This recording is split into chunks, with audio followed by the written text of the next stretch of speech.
एक गांव में न्यूटन और डॉकिंस नाम के दो दोस्त रहा करते थे। न्यूटन ईश्वर में विश्वास रखने वाला व्यक्ति था, जबकि डॉकिंस का कहना था कि ईश्वर एग्जिस्ट ही नहीं करता। इसी बात को लेकर के दोनों के बीच में एक दिन झगड़ा हो गया। सारे गांव वाले इकट्ठा हो गए।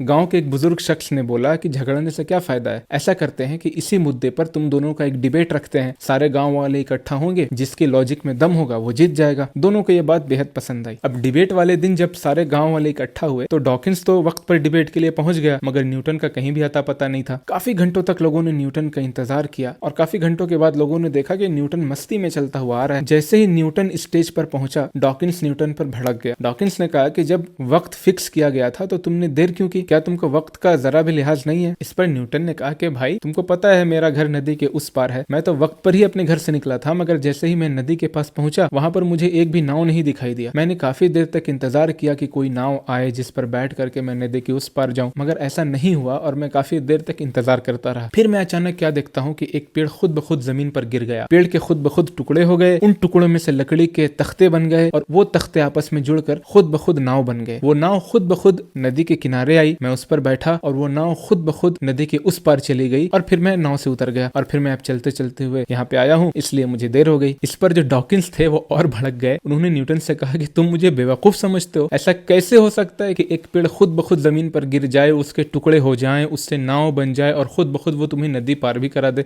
तो इस पर न्यूटन ने कहा कि जब एक पेड़ से खुद ब खुद नाव नहीं बन सकती, नाव के बनने के लिए उसका बनाने वाला होना चाहिए, उसी तरह ये कायनात, ये चांद, सूरज, सितारे, धरती, ये खुद ब खुद कैसे बन सकती है?